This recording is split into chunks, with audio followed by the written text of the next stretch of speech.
안녕하세요. 반갑습니다. 오늘 9월 9일 이종술의 특수경매 시간입니다. 제가 여기 이 교재를 만들면서 실수로 20년이라고 만들었는데 20년이 아니고 23년입니다. 이 강의는 제가 이 추천 물건 강의는 매월 둘째, 넷째 금요일날과 토요일 금요일날은 3시부터 5시 야간에는 7시부터 9시까지 하고 토요일날은 3시부터 5시까지 해서 추천 물건 강의를 지금 하고 있습니다. 이건 한 달에 2번씩 하는 거 여기 요 교재가 특수경매 인문 부동산 소송이다 소송경매다 이 네 개는 매주 화요일 날 오후 3시와 7시에 하고 있는데 이 교재는 제가 특수 물건을 골라가지고 여러분들이 입찰을 하게끔 되면은 낙찰받는 것이 중요한 것이 아니라 팔고 나와야 되거든요. 그러니까 여기에 있는 네 권은 한 200대 정도의 특수경매 물건을 팔고 빠져나왔던 사례를 갖고 설명을 드리는 거예요. 그래서 이것을 같이 듣고 이것도 듣고 추천 물건도 듣고 같이 들으면은 이거를 낙찰받았으면 어떻게 팔고 빠져나올 수 있다. 이런 것을 알 수 있게끔 하기 위해서 제가 이 특수경매 입문이다 이렇게 해서 이것을 한 권을 가지고 한 달씩 강의하는 것을 4개월 과정인데 추천 물건 과정은 입학을 하게끔 되면 1년이기 때문에 이 과정도 같이 1년을 수강할 수 있게끔 해드리는 겁니다. 즉 이 화요일 날 이 특수경매 강의를 하는 것은 추천 물건을 낙찰받아서 팔고 빠져나올 수 있게 하는 보조의 실전 사례 강의라고 생각하시면 됩니다.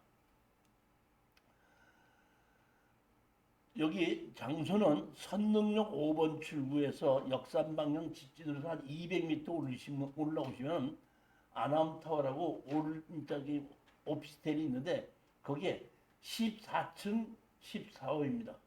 언제든지 문의는 010-4444-2069로 문의를 주시면 성실하게 답변을 드리도록 하겠습니다.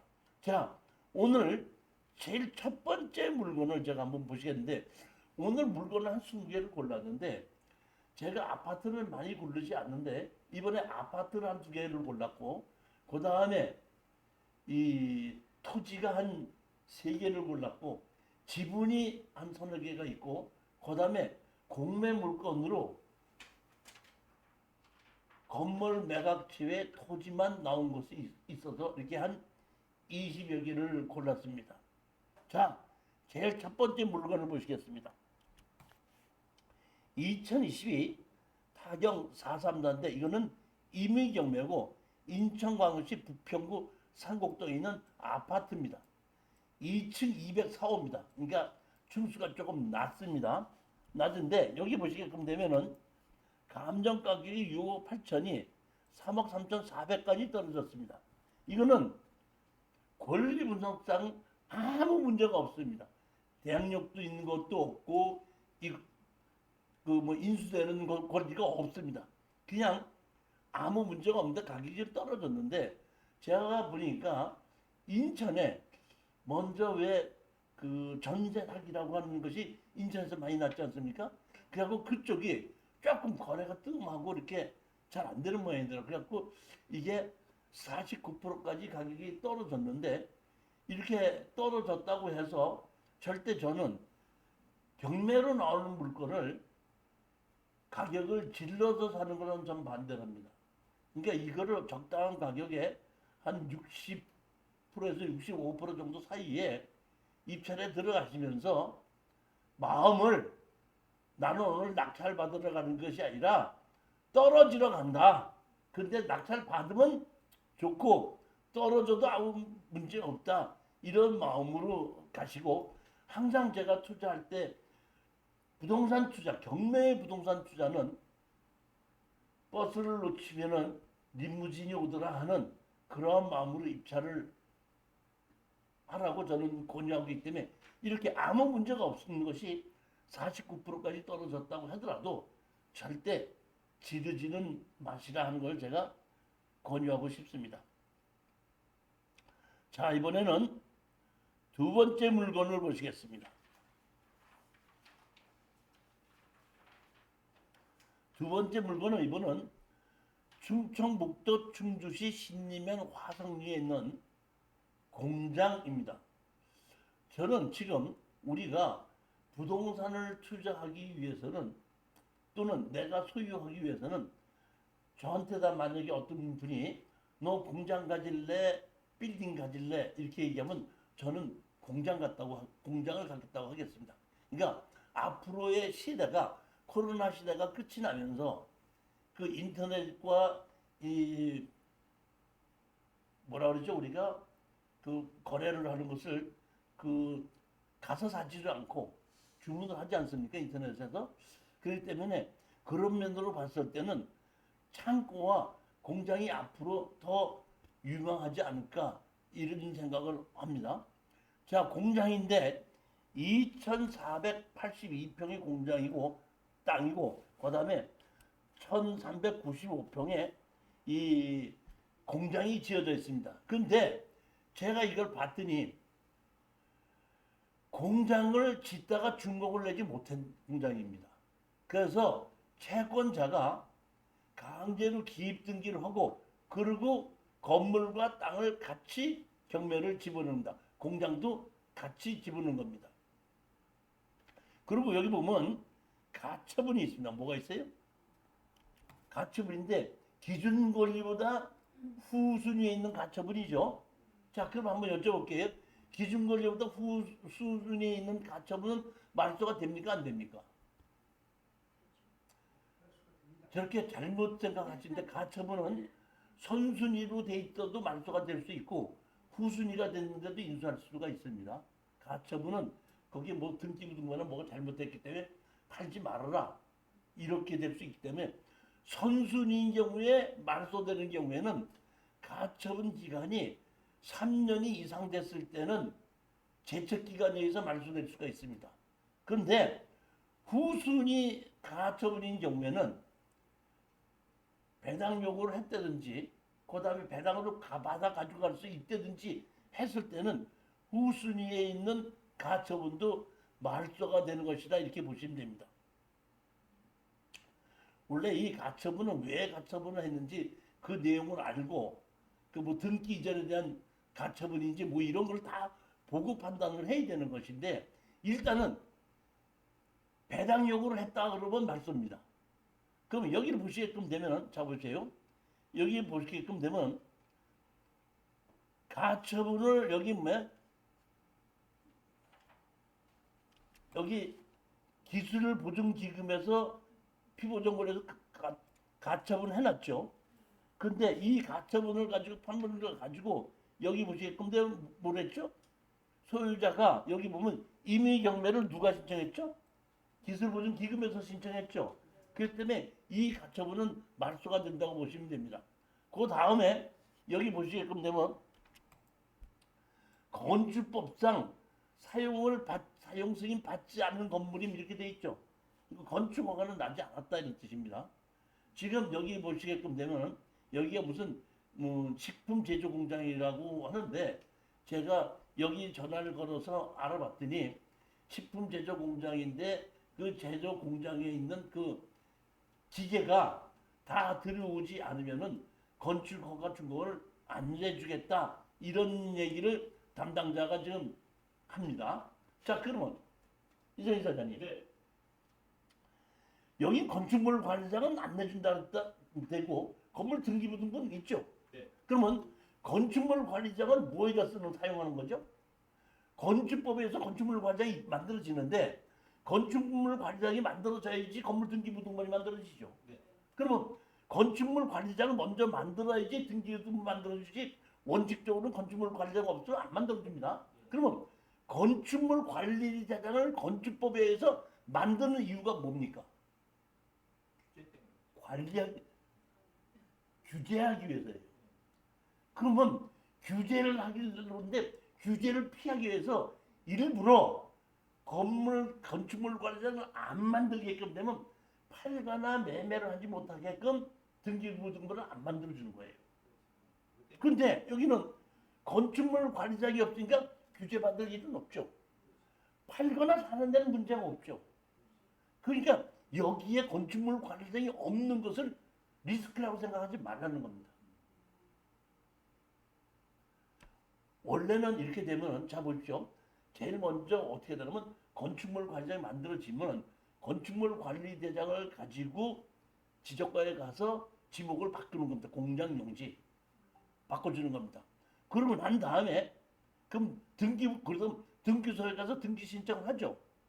그러면 우리는 그 다음에는 우리는 건축물 관리장에게 고쳐달라고 가지 않는 겁니다. 그냥 막바로 등기소에 가서 내가 건물을 사지 않습니까? 사면은 그때 그 등기소에서 건축가에다가 그 건물을 누가 샀다고 해주면 그때 옮기는 거거든요. 근데 그러니까 건축을 할 때만 건축물 관리장이 우선이 되지 짓고 나면은 건축물 관리장은 우선이 아니고 등기부 등본이 우선이 되는 겁니다. 그것만 생각하시기 때문에 여기에 건축물 관리장이 없다고 하더라도 크게 문제는 삼지 말아야 됩니다. 또 하나 여기 문제점이 뭐냐면 자 보십시오. 여기 뭐가 있냐면은 공사대금 2억, 3억 6천, 4억 3천, 6억 3천, 5,700, 5,100만 원 이렇게 해서 한 15억 정도가 유치권이 신고가 되어 있습니다. 자 그런데 자 보십시오. 유치권이 뭘 보고 우리가 유치권이라고 그러죠? 유치권이 뭡니까? 점유할 수 있는 권리죠. 근데 경매가 시작하면 제일 먼저 뭐부터 먼저 하죠? 압류부터 먼저 하죠. 압류 이후에 점유는 무효죠. 그러니까 경매 개시 압류하기 전에부터 점유를 해야 되는데 감정평가사가 갔더니 점유하고 있는 사람이 없죠. 그러니까 이거는 유치권이 이럴 때는 인정이 안 된다는 겁니다. 그런데 가장 중요한 거는 감정 가격이 얼마예요? 40억인데 얼마까지 떨어졌어? 10억까지 떨어졌다는 얘기입니다. 그러니까 리스크가 있는 건 이게 왜? 건축물을 관장을 못 만들 수 있다. 그 다음에 유치권이 있다. 이런 리스크가 있지만은 제가 권리 분석을 해서 봤을 때 가처분 있는 것도 리스크가 있는데 제가 권리 분석했을 때는 그런 문제는 아무 문제가 안 된다. 한번 투자해볼 만하다. 투자를 권하는 물건입니다.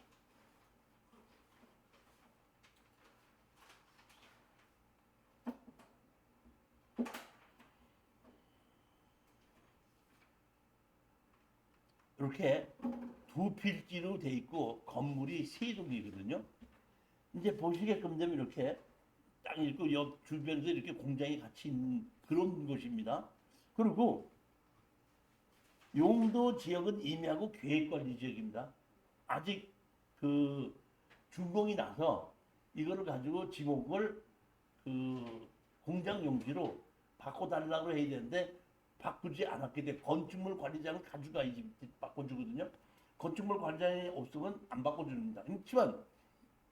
그렇지만 건물이 등기부 등본에 공장이 있기 때문에 임야라고 하더라도 대체 산림 조성비와 개발행위 허가는 다 받은 것으로서 제가 보기에는 사실상 공장 용지이기 때문에 그것도 큰 문제가 없다고 보시면 됩니다. 여기 보면 충주 인터체인지 근처에 있는 겁니다. 위치 자체도. 그러다가 또 여기 보면 평택에서부터 제천까지 있는 고속도로 옆에 이렇게 있습니다. 보면 이게 내부 사진을 찍은 건데 여기 보면 이렇게 빔으로 해서 기둥 하나 없이 다 있는데 다 비어 있죠. 그러니까 이게 자체는 지금 정식으로 기계가 들어오지 않고 건물이 준공이 난 게 아니라 기계 설비가 들어오지 않아서 준공을 안 내줬다 이런 얘기입니다. 그런데 이건 이런 수가 있습니다. 이거는 제가 보기에는 제조 공장이거든요. 제조 공장으로는 아마 이거를 대체 산림 조성비나 이런 걸 낸 거를 특혜를 받았을 거예요. 그렇기 때문에 여기에 제조업을 해서 그런 기계가 들어오지 않으면은 건축 준공을 안 내주겠다 이런 얘기입니다. 그렇기 때문에 만약의 경우에 문제가 생겨서 이 공장을 다른 용도로 변경해서 할 때는 그 특혜를 받은 거를 도로 토해내야 됐는데 그 특혜라는 것은 뭐냐면 이겁니다. 보면 농지인 경우에는 농지전용 부담금과 개발 부담금입니다. 그러니까 제조업으로 신규로 해서 창업을 해서 공장을 지었을 때는 뭘 안 되냐면 농지 전용 부담금이나 삼지 전용 부담금을 안 됩니다.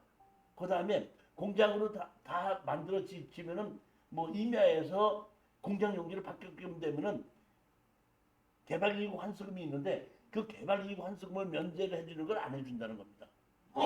나머지는 더 특혜되는 것은 없습니다. 그러니까 최악의 경우가 그거를 내가 내고 용도 변경을 해서 건축 준공을 받을 수도 있다는 뜻입니다. 그렇지 않으면 그대로 해서 그 기계를 들어와서 정식으로 그 제조업으로 공장을 해서 그대로 다시 허가를 내야 되는 겁니다. 아직까지 준공은 안 난 것이다 이런 얘기입니다.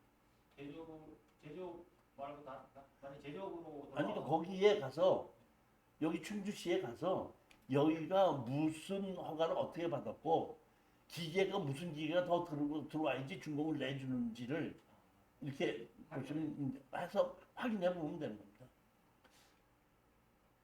공장은 상당히 잘 지었어요 보니까 새거고 여기 보면 이렇게 있어하고 여기에 차를 대갖고 여기서 뒤지고 내고 하는 그런 것까지 다 제대로 만들어져 있는 그러한 공장입니다.